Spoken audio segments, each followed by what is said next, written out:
తెగులు వస్తుంది, దాని ద్వారా నాశనం కావు.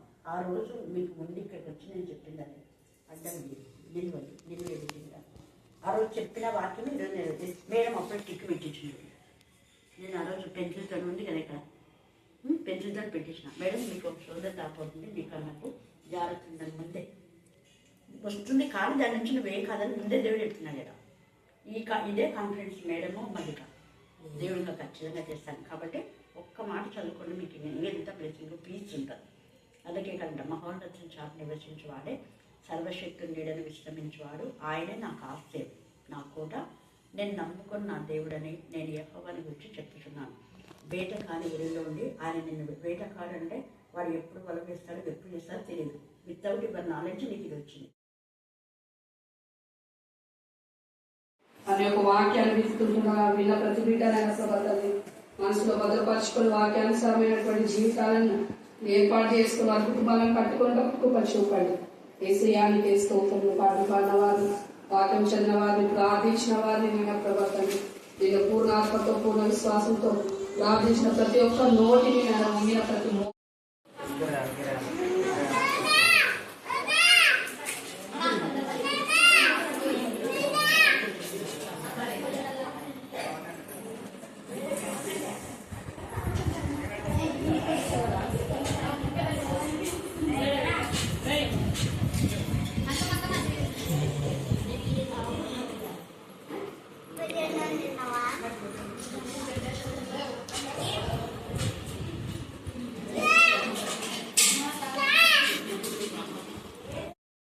నా ప్రభా బలిగా ఇచ్చినప్పుడు ఇస్సాకుకు ప్రతిగా దేవ నా తండ్రి మీరు మీ ప్రాణాన్ని పనంగా మీరు పెట్టారు.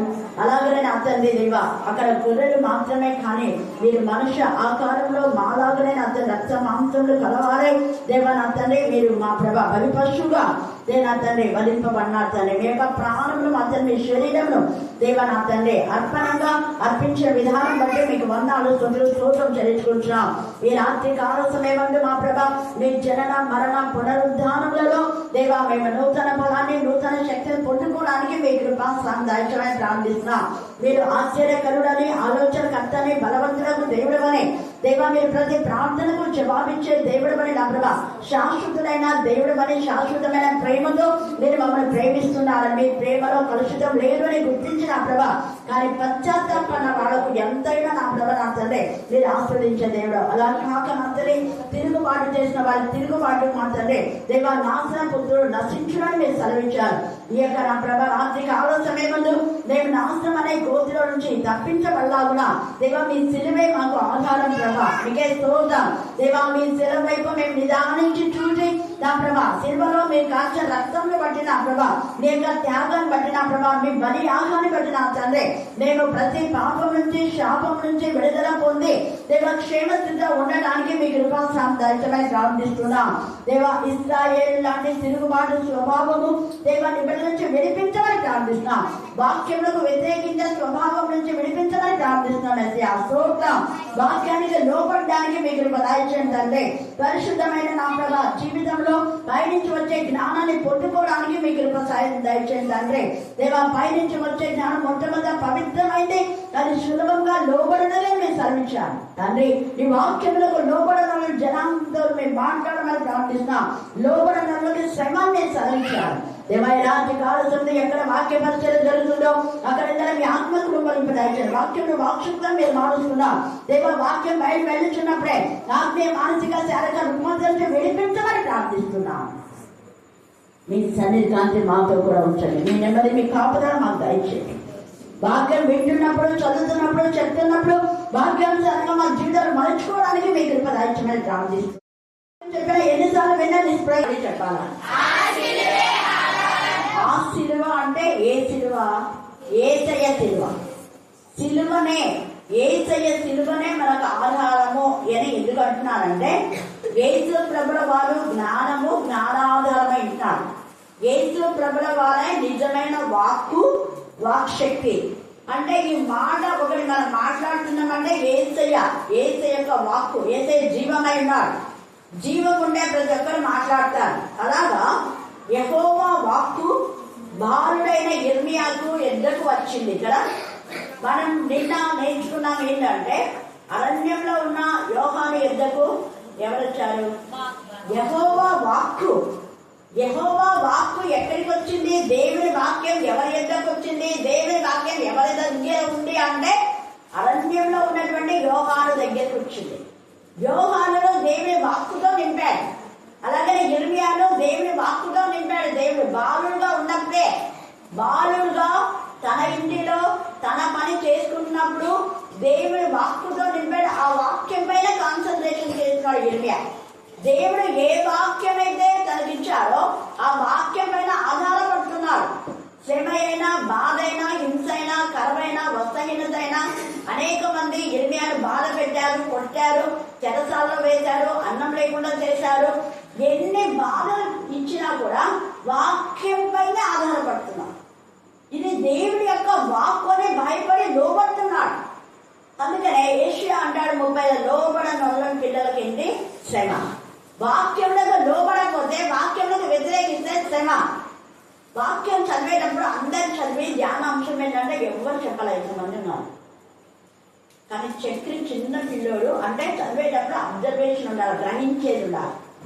గ్రహణ శక్తి లేకపోతే ఎన్నిసార్లు చదివినా, ఎంత వాక్యం చెప్పినా, ఎంత పెద్ద మరి స్పీకర్స్ అయినా కూడా వేస్ట్ అంటాడు దేవుడు. నువ్వు ఎంతన్నా చదువు, ఎంతన్నా వాక్యం చెప్పు, 100 సార్లు చదివినా అంటుంటారు కొంతమంది. బైబుల్ 100 సార్లు చదివి దేవుని చిత్తానుసారంగా ప్రవర్తించకపోతే నువ్వు 1000 సార్లు చదివినా కూడా అది నీకు ప్రయోజనం ఏముండదు. నువ్వు 100 మందిని దేవుని సన్నిధిలోకి నడిపించి వాక్యానుసారంగా జీవించకపోతే వేస్ట్. అంటే చెప్పేదొకటి చేసేదొకటి ఉండకూడదు.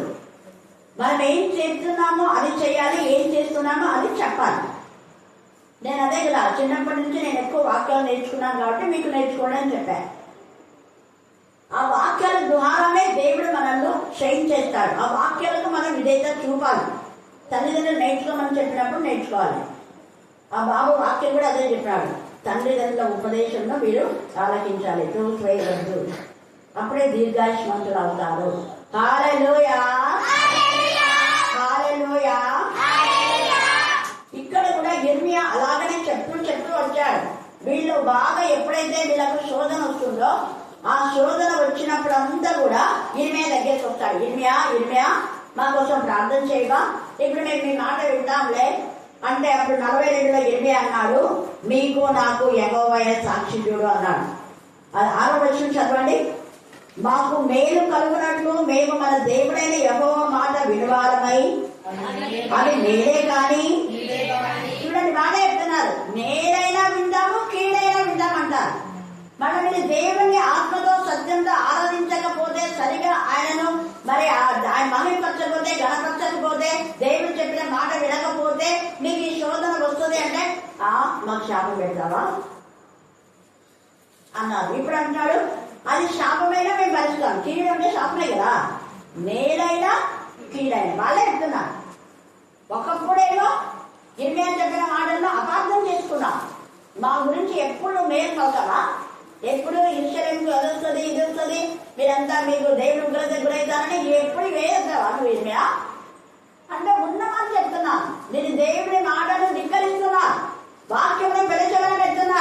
వాక్యం అంటే వెలుగు, మీరు వెలుగులో సంబంధం కాక చీకటి సంబంధంగానే ఉంటున్నారు. ఎంతసేపు ఐగుప్తు అంటున్నారు, ఐగుప్తుని వదిలేసే కదా. ఎంతసేపు వదిలేసి ఐగుప్తుని మరణం ఐగుప్తులో ఉన్నప్పుడు బాగుండే, మన ఐగుప్తు గురించి జ్ఞాపకం చేసుకుంటారా వీళ్ళు? దేవుడు ఐగుప్తుని వదిలేయమన్నారు. మీ హృదయంలో ఇంకా ఐగుప్తే ఉండే, ఎప్పుడు చూడు ఐగుప్తుని వెళ్దామని అంటారా మీరు? అక్కడికి వెళ్తే మీకు శిక్ష వస్తుంది దేవుడు చెప్పారు కదా. చెప్పినా కూడా మళ్ళీ ఐగుప్తుని వెళ్తే బాగా అంటున్నారా మీరు? ఏ పాపం అయితే మీరు వదిలిపెట్టారా మళ్ళీ ఆ పాపం చేయొద్దామంటే మళ్ళీ అదే పాపం చేస్తారు. ఇది చేయడం దేవుడికి ఇష్టం లేదంటే ఇష్టం లేని పనులు చేస్తారు, శిక్ష తెచ్చుకుంటారు, మళ్ళీ లబోదివ్వమంటారు. మళ్ళీ యిర్మీయా తనను క్షమించవా, నా కోసం ప్రార్థన చేయగా, ఇప్పుడు ఇంటాను, ఎప్పుడు చూడు వచ్చినప్పుడంతా ఇప్పుడు ఇంటా. శోధన వచ్చినప్పుడు, మనకు అవసరం వచ్చినప్పుడు, రోగం వస్తే ప్రార్థనకు ముందు రాదు. రోగాలు వస్తే దేవుడు మర్చిస్తాడు, పెళ్ళిళ్ళు పేరంటాలు వస్తే దేవుడు మర్చిస్తాడు, పుట్టినరోజులకు దేవుడు మర్చిస్తాడు, మధ్యన తుంగలో దొరికేస్తున్నారు. అందుకనే ఇక్కడ ఇర్మియా మిమ్మల్ని మీరే ఎందుకు మోసపుచ్చుకుంటున్నారు అంటున్నాడు. యెరూషలేము వీరికి దేవుడు ఏది చెప్పాడో అది ఖచ్చితంగా అని రాసేస్తాడు. కానీ మీరు దేవుడి మాట వినరు, వింటామంటారు. మరి దేవుడే మనకు సాక్షి అని వాళ్ళే చెప్తారు. మనకు మీకు దేవుడే సాక్షి అంటారు, వాళ్ళే చెప్తారు. చెప్పి మళ్ళా ఏమంటున్నారు, మేలే గాని కీడే గాని మేము ఆయన యుద్ధకు నిన్న పంపు విషయంలో మన దేవుడైన యెహోవా సెలవిచ్చే మాటకు విధేయుల మగుడము, విధేయులం అంటారు, అవిధేయత చూపిస్తారు. హెబ్రేయులకు రాసిన పత్రిక 3వ అధ్యాయంలో ఎందుకు వాళ్ళు ప్రవేశించలేదు అంటే వాళ్ళ అవిధేయత, వాళ్ళ గర్వం, వాళ్ళ అహంకారం. నువ్వేంది మాకు చెప్పేది, మాకు కూడా వాక్యం తెలుసులే అని అనుకుంటున్నావు కదా. అందుకనే అవిధేయతను బట్టి వాళ్ళు అక్కడ అరణ్యంలో రాలిపోయారు. వాళ్ళు చేరవలసిన ప్రదేశానికి వాళ్ళు చేరుకోలేకపోయారు. దేవుడు ఎంత తేలిగా మీకు శ్రేష్టమైన వాటిని ఇస్తానో మా వాక్యం వినండి అంటే వాళ్ళు వినరు. ద్వితీయోపదేశ కాండం 6వ అధ్యాయం 10-12 చదవండి. ద్వితీయోపదేశ కాండం 6వ అధ్యాయం 10-12.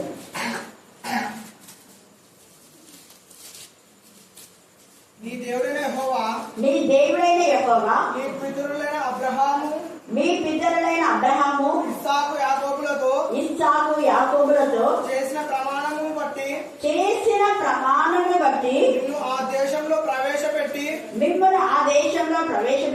నీవు కట్టని గొప్ప మంచి పురములను నీవు నింపని మంచి ద్రవ్యముల చేత నింపబడిన ఇళ్లను నీవు త్రవ్వకపోయినను త్రవ్వబడిన బావులను నీవు నాటని ద్రాక్ష తోటలను ఒలీవల తోటలను నీకు ఇచ్చిన తర్వాత నీవు తిని తృప్తి పొందినప్పుడు దాసుల గృహమైన ఐగుప్తు దేశంలో నుండి నిన్ను రక్షించిన యెహోవాను మరువకుండా జాగ్రత్త పడు అంటే మదించి మలుస్తున్నారు. కష్టం వచ్చినప్పుడు దేవుడు అంటాడు, ముందే చెప్తున్నాడు దేవుడు జాగ్రత్త పడు. నువ్వు జాగ్రత్త పడు అంటే జాగ్రత్త పడకపోతే వాళ్ళకి శిక్ష వచ్చింది. వాళ్ళు విశ్వాస ఘాతకులు అవుతున్నారు. దేవుడు చేసిన మేలన్నిటి వాళ్ళు మర్చిపోతున్నారు కాబట్టి మళ్ళా మొదటి జీవితం వాళ్ళకి వస్తుంది. అందుకనే ఇక్కడ అంటున్నారు. తర్వాత అదే 6వ అధ్యాయం 17-19 చదవండి. నీ దేవుడైన యెహోవా ఆజ్ఞలను అనగా ఆయన నీకు నియమించిన శాసనములను కట్టడలను జాగ్రత్తగా ఆచరింపవలను. నీకు మేలు కలుగునట్లును నీ ఎదుట నుండి నీ సమస్త శత్రువు నీ ఎదుట నుండి పారదోలుతారా.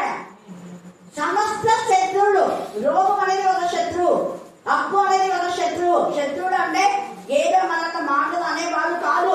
నీ శరీరమే నీకు శత్రువు, నీ తిరుగుబాటే నీకు శత్రువు, నీ అహంకారమే నీకు శత్రువు, నీ గర్వమే నీకు శత్రువు. అందుకని అన్నాడు, మీ ఉద్యోగం ఎందుకు పోతుంది, మీరు ఎందుకు ఊరికే 2-3 రోజుల బతుకుల గురించి అహంకారంతో మాట్లాడుతున్నారు కాబట్టి దేవుడు తీసేస్తున్నాడు. నీ పరిస్థితిని తారుమారు చేసేస్తున్నాడు. కారణం విధేయత లేదు. దేవుడి ఆజ్ఞలు కట్టడం అనుసరించి నడచడం లేదు. దేవుడు ఏం చెప్తున్నాడో అది చేయడం లేదు. స్వబుద్ధిని ఆధారం చేసుకొని మీ ఇష్టానుసారంగా ప్రవర్తిస్తున్నారు. కాబట్టి కొంతకాలము మీరు బాగున్నారని అనుకుంటామో అంతలోనే పడిపోయే బతుకులు. మీ శత్రువులందరినీ మీరు నుంచి పారిపోయేలా చేస్తారు. శత్రువులు అపవాది ఏం చేసే కృత్యులు ఇవన్నీ కూడా ఆర్థిక సమస్యలు, అప్పులు, రోగాలు అన్ని అపవాది యొక్క ఊరిలో అపవాది నుంచి నిజంగా దేవుడు పంపిస్తారు. దేవుడి దగ్గర సెలవు తీసుకొని అపవాది వచ్చి శోధిస్తారు. యోగును శోధించడానికి దేవుడి దగ్గర సెలవు తీసుకుంది.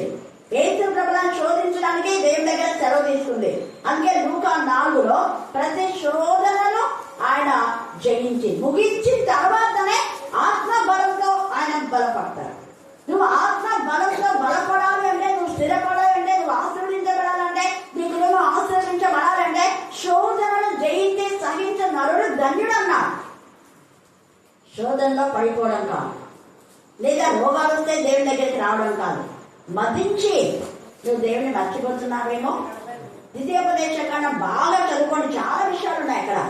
7వ అధ్యాయము 9 నుంచి 11 దాకా చదవండి. 7, 9 నుంచి 11 దాకా. కాబట్టి నీ దేవుడైన యెహోవా తానే దేవుడనియు తన్ను ప్రేమించి తన ఆజ్ఞలను అనుసరించి నడుచుకుని వారికి తన నిబంధనను నిబంధన చేయడం. మనం స్థిరపరుస్తా నిబంధన. నీ పిల్లలను ఆశీర్వదిస్తాడు. కానీ నీ పిల్లలు యెహోవా చేత ఉపదేశం పొందేవారుగా చేస్తాడు దేవుడు. అలా యెహోవా ఉపదేశం పొందేవారుగా లేరు అంటే దేవుని ఆశీర్వాదం లేదు, శాపమే. నీ పిల్లలు వాక్యం చదవడం లేదంటే శాపంలో ఉన్నారు. నీ పిల్లలు దేవుని చదివి రావడం లేదంటే శాపంలో ఉన్నారు. శాపం అంటే చీకటి, శాపం అంటే శత్రువుగా అపవాది గుడిలో ఉన్నారు, అపవాది చెరలో ఉన్నారు. వాడిని శత్రువు, కానీ నువ్వు వాడికే మిత్రులుగా చేస్తున్నావు. వాడి శత్రువు అని తెలిసి వాడితోనే నువ్వు సహవాసం చేస్తున్నావు. యేసయ్య సిలువ విలువను తెలుసుకోవడం లేదు. యేసయ్య సిలువ శక్తి నశించే వారికి వెర్రిగా ఉంది. దేవుని వాక్యం చదవడం వెర్రితనం వాళ్ళకు. 24 గంటలు ముచ్చట్లు, మాటలు, టీవీలు, సినిమాలు, సీరియల్స్, సెల్ ఫోన్, 24 అవర్స్. అది నీకు శత్రువు అని నీకు తెలియకపోతుంది. వాడు మిత్రులుగా చేసుకున్నావు. లోకానుసారమైన వ్యక్తులను మిత్రులుగా చేసుకున్నావు కాబట్టి దేవునికి శత్రువు అయిపోతున్నావు. దేవునికి శత్రువు కాలేదు, నువ్వు చేసుకుంటున్నావు. దేవుడు వెలుగు, నువ్వే చీకట్లో ఉండి అయ్యో చీకటి కంటే ఎవరేం చేయలేదు. చీకట్లో నువ్వు ఉన్నావు. చీకటి నుంచి బయటికి రమ్మంటున్నాడు. ఆశ్చర్యకరమైన వెలుగులోకి మిమ్మల్ని పిలిచిన వారి గుణాతిశయాలను ప్రచురణ చేయి నిమిత్తము ఏర్పరచబడిన వంశములు రాజులైన యాజక సమూహం కందదు చేయండి లేఖనాలు.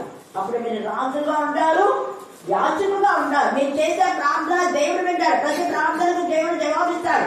కరుణాపీఠంలో ప్రతి ప్రార్థనకు ప్రతిరోజు ఒక అద్భుతమే, ప్రతిరోజు ఒక అద్భుతమే. ఎవరో ఒక నుంచి గుడ్ న్యూస్ వింటూనే ఉన్నారు. ఆ రోజు ప్రే చేయమని చెప్పాను కదా, వీడన్న కానీ యాక్సిడెంట్ అని కాలు విరిగిందని ఆయన నడుస్తున్నా అంట. ఈ రోజు అక్క మాత్రం చెప్పింది. హల్లెలూయా. తర్వాత కలెక్టర్ మేడం వాళ్ళ హస్బెండ్ కూడా ఈ రోజు మంచిగా మాట్లాడుతున్నాడని చెప్పింది. స్వస్థత ఉంది, ఇంకా రేపు డిశ్చార్జ్ అవుతారని కూడా చెప్పింది. హల్లెలూయా, హల్లెలూయా. ఆమె అన్యురాలు, నాస్తికురాలు. ఆమె ఎవరిని నమ్మదు. అంటే వాళ్ళంతా వాళ్ళ ఫ్యామిలీ అంతా నాస్తికం. అయితే అలాంటి వాళ్ళు దేవుని వాక్యము చదువుతున్నారు. అంటుంది మేడం, మీరు చెప్పింది మేము వినలేదాక, అందుకే మాకు ఈ శోధ. నేను ముందే చెప్పాను, మీరు దేవుని వాక్యం ఎప్పుడైతే చదవడం మొదలు పెట్టినారో బైబిల్ రెగ్యులర్గా చదువుతుంది మేడం.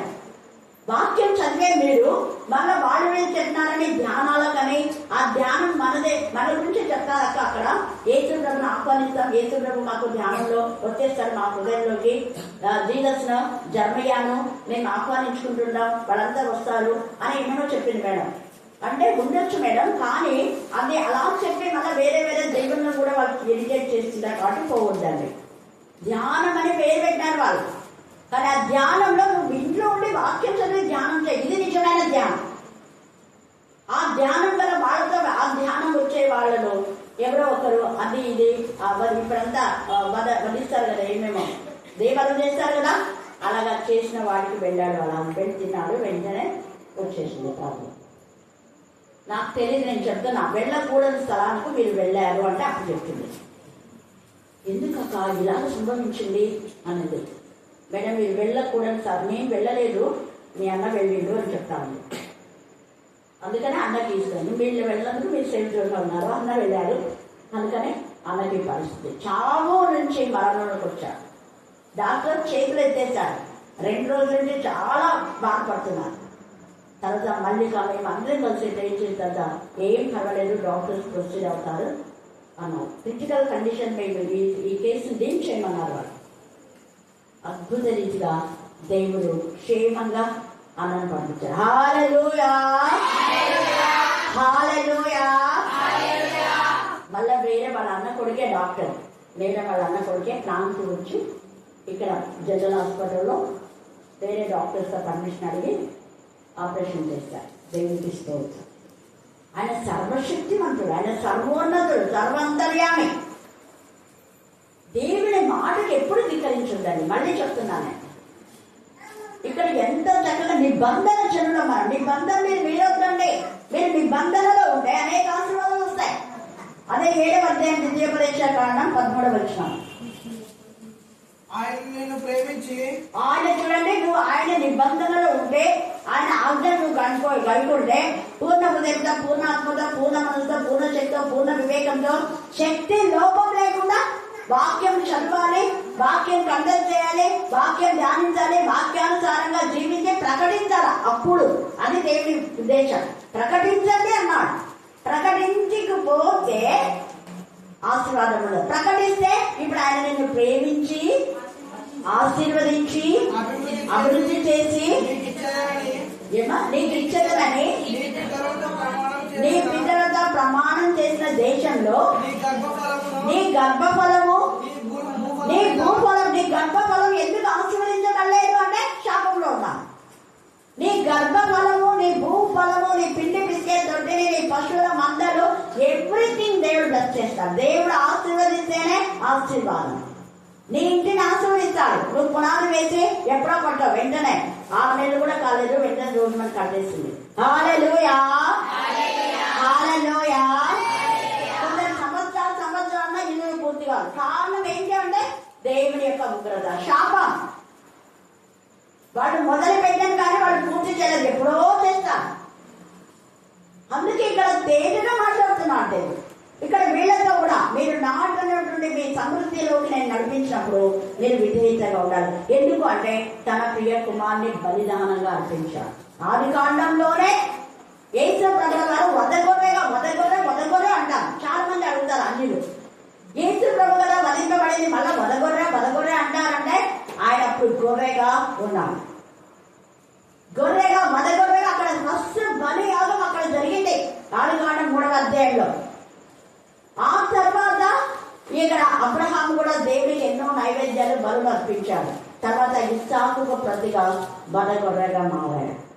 ఇప్పుడు అదే 2వసారి 3వసారి ఏకంగా ఈ గొర్రెలోదు నేనే మానవాకారంతో వెళ్ళాలి. వెళ్ళి అందుకే దేవుడి గొర్రెపిల్ల అంటారు.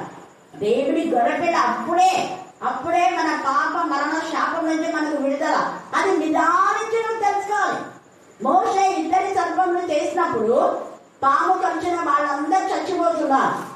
అయితే మోషే చెప్పినాడు ముందే, మీరు నిదానించి చూడండి. నిదానించి చూస్తే మీకు ఏమర్థం అవుతుందా అంటే మీకు కలిసిన పాము ఏమాత్రం కూడా కదలలేకుండా 2 సర్పం లాగా అక్కడ కొయ్యకు కొట్టబడింది. అపవాది క్రియలన్నీ సిలువలో ఉన్నాయి. యేసే సిలువలో వేలాడే కానీ సిలువలో అపవాది క్రియలన్నీ నయపక్షులుగా ఆయన సిలువ యాగం, ఆయన బలి యాగం. అది సిలువ శక్తి, అది సిలువ ప్రభావం. ఆ సిలువ వైపు నువ్వు చూడాలి. అందుకే ఆ సిలువే ఆధారం. ఆ సిలువ పైన నువ్వు చూడు. నీ వ్యాధి, నీ బాధ, నీ రోదన అన్ని కూడా విధానించేది. అలా కాదు. పాటనే పాడతాం, హృదయంలో శిలువ ఉండదు, హృదయంలో శిలువ ధ్యానం ఉండదు. తలకు ముళ్ళ కిరీటం అంటాం, ఏసై ముళ్ళ కిరీటం కాకుండా ఎవరు తలలో అని పడుతుంటాయి. చేతులలో మేకులు అంటాం, మన చేతులంతా అపవిత్రతతో చేతులతో ఏసయ్యా నీ చేతిలో మేకులు కొట్టాలని ఏడిస్తే ఏం ప్రయోజనం? అపవిత్రమైన నడకలతో ఏసయ్యాన్ని ఇలా బాధించాలని ఏడ్చుకుంటా ఏసై పాదములలో మేకులు అంటే ప్రయోజనం కాదు. నేను నడక శుద్ధి చేసుకో, దేవునికి సమర్పించుకో. నీ శరీరాన్ని బలియాగంగా ఏసయ్య సమర్పించిన ఆ శరీరంలో నీ శరీరాన్ని పాలి భాగస్తులుగా చెయ్యాలి. అపోస్తలుడైన పౌలు చేశారు. నా శరీరంలో క్రీస్తు యొక్క శిలువ గాయాలు ఉన్నాయన్నారు. మరి నీ శరీరంలో శిలువ గాయాలు ఉన్నాయా? గాయాలు ఉంటాయి. ప్రభు కోసం నువ్వు ఎంత ప్రయాసపడుతున్నావు? ప్రభును ప్రకటిస్తున్నావా? వాడు ప్రకటించొద్దంటే కూడా ప్రకటించాలి, సాక్ష్యం చెప్పొద్దంటే కూడా చెప్పాలి. అది సాగిపోవాలి. ఆగిపోయే జీవితం కాదు. శిల వైపు చూస్తూ మనల్ని మనం ఉపేక్షించుకొని మన శిలువను ఎత్తుకొని యేసయ్యను వెంబడించాలి. కారణం యేసయ్య మన శిలువను తేలికగా చేస్తాడు. హల్లెలూయా, హల్లెలూయా. అందుకే యేసయ్య శిలువ వైపు నిదానించి మీ తల భాగం తలనొప్పి భయంకరంగా ఉందంటే వెంటనే యేసయ్య సిలువలో తలను ముళ్ళ కిరీటాన్ని బాగా చూడండి, అబ్జర్వ్ చేయండి. దేవా, ఆ ముళ్ళులు నీ పుర్రెలో కూర్చోబడ్డాయి. నా పుర్రె లోపల పనిచేస్తున్నటువంటి బలహీనత బయటకు వచ్చేసి రక్తం కారింది. ఆ రక్తమే నీ మెదడులో ప్రతి నరంలో ప్రవేశించి యేసయ్య నేను స్వస్థపరుస్తా. ఇంకా ఇవే నీ చేతులు గాయాల వైపు చూడు. యేసయ్య నీ చేతి గాయాలు చేసుకున్నట్టు ఆ రక్తంతో నా చేతులను కడుగు. నా చేతులు శుద్ధి చేయబడి నా చేతుల కష్టార్జితము ఆశీర్వదించబడుతుందని నిదానించి చూసి అను. అప్పుడు నీ కష్టార్జితం ఎలా ఆశీర్వదించబడ్డదో చూద్దాం. సిలువను ఆధారంగా చేసుకుంటున్నావా, నీ సొంత ఇష్టానుసారంగా నువ్వు వెళ్తున్నావు? ఇక్కడ ఇర్మియా చెప్పిన మాటలు మీరు వెళ్ళలేదు. ఇక్కడ 42 ఇర్మియా 42:16 చూడండి. మీరు భయపడుతున్న ఖడ్గము అక్కడను ఐగుప్తు దేశంలోనే మిమ్మల్ని తరిమి పట్టుకోను. మీరు ఐగుప్తు శత్రువులు, వాళ్ళు దేవుడికి విరోధమైనటువంటి సహవాసం, దుష్ట సాంగత్యం, మంచి నడవడి పాడు చేయడం. అంటే మీకు కావాల్సింది దుష్ట సాంగత్యమే. మీకు కావాల్సింది అక్రమము, అవినీత, దౌర్జన్యం, ఇలాగా ఉండే ఐగుప్తే మీకు కావాలి. ఐగుప్తు చీకటే కోరుకుంటారు. ఐగుప్తు పాపం, ఐగుప్తు శాపం, ఐగుప్తు దేవునికి విరోధం, ఐగుప్తు అపవాది బంధకంలో ఉంది, ఐగుప్తు అపవాది యొక్క స్వాస్థ్యం. అదే కావాలనుకుంటున్నారు. పాపాన్ని విడిచిపెట్టారు, మన పాపం వైపు ఎందుకు వెళ్తున్నారు? పాపములతో జోడికను ఉండకూడదు. యేసయ్య శిలువ యాగంలో నిన్ను కొన్నాడు, ప్రత్యేకించి ప్రతిష్ఠించాడు. నువ్వు యేసయ్య శిలువనే ఆధారంగా చేసుకోవాలి. శిలువ అంటే వాక్యమే, వాక్యం ఆధారం చేసుకోవాలి. యేసయ్య శిలువలో ఆ యొక్క బలియాగంగా తన శరీరం సమర్పించకపోతే ఆ శరీరధారే యేసు ప్రభు వారు నీతో నాతో ఈ వాక్యమే మాట్లాడాడు. అందుకే అంటాడు, ఇది ప్రభు వల్ల అంటే ఇది నా శరీరము అన్నారు. యోహాను సువార్త 1లో ఆయన ఆదేశ వాక్యం దేవుడైన నా వాక్యమే శరీరధారే, కృపా సత్య సంపన్నుడుగా మనతో మన మధ్య ఉంది. శిలువలో ఆయన తన శరీరంలో బలియాగగా ఘనంగా పెట్టకపోతే ఈ గ్రంథం మనలో ఉండేది కాదు. అందుకే ఇది నిబంధన గ్రంథం, నిబంధన జనులం మనం. ఎవరి దగ్గర వాక్యం ఉందో వారు దేవుడు వాళ్ళతో ఉంటారు. ఇర్మియాకు యెహోవా వాక్కు వచ్చింది. ఎక్కడ? మందిరంలో ఉన్నప్పుడు కాదు. ఆమోసుకు యెహోవా వాక్కు వచ్చింది ఆమోసు దగ్గరికే. ఎక్కడున్నప్పుడు? పశువుల కాపరిగా ఉన్నప్పుడు. దావీదు దగ్గరికి యెహోవా వాక్కు వచ్చింది. ఎక్కడ? పశువుల కాపరిగా ఉన్నప్పుడు. మగ్దలేనే మరియకు దేవుడి యొక్క మాటలు వినిపించాయి. ఎక్కడ? తన వ్యభిచారంలో పట్టబడి దేవుడికి విరోధంగా పాపంలో చీకటిలో జీవిస్తున్నప్పుడు దేవుడు మాట్లాడినాడు. అంతా మాట్లాడే వెంటనే మార్చబడింది. చీకటిలో ఉండి నీ చీకటి క్రియలను దేవుడు గుర్తు చేస్తే వాటిని మానుకో. మళ్ళా చీకటిలోకి వెళ్ళలేదు మగ్దలేనే మరియ. రాహబు మళ్ళా చీకటిలోకి వెళ్ళలేదు. దేవుడి యొక్క వెలుగు బిడ్డగా రక్తము చూసుకోమంటే వినింది, చూసుకున్నది. ఎవరి గడపలకైతే రక్తం ఉందో సంహారక దూత దాటిపోయింది. ఈ రాత్రి కాల సమయంలో మీరు ఐగుప్తును మళ్ళా వెళ్తే అక్కడనే మీకు ఖడ్గం మిమ్మల్ని తరవి పట్టుకుంటుంది అంటాడు. 18వ వచనం చదవండి. ఇశ్రాయేలు దేవుడకు యెహోవా ఇలా సెలవిచ్చినాడు, నా కోపమును నా ఉగ్రతయు యెరూషలేము నివాసుల మీదికి వచ్చినట్లు మీరును ఐగుప్తునకు వెళ్ళేలా నా ఉగ్రత మీ మీదికి వచ్చును. ఎందుకు ఇశ్రాయేలు మీదికి వచ్చింది? ఎందుకు యెరూషలేము నివాసుల మీదికి వచ్చిందంటే యెరూషలేము దేవుని చేత ప్రత్యేకించబడి ప్రతిష్ఠించబడి దేవుడు కోరుకున్నటువంటి ప్రదేశం, పరిశుద్ధమైన స్థలం. పరిశుద్ధమైన స్థలంలో దేవునికి విరోధమైన కార్యాలు చేసేవాడు. అందుకే కోపం వచ్చింది. నువ్వు ఎక్కడ ఉన్నా పరిశుద్ధమైన స్థలంలో దేవునికి విరోధంగా ఉంటే ఉగ్రత వస్తుంది.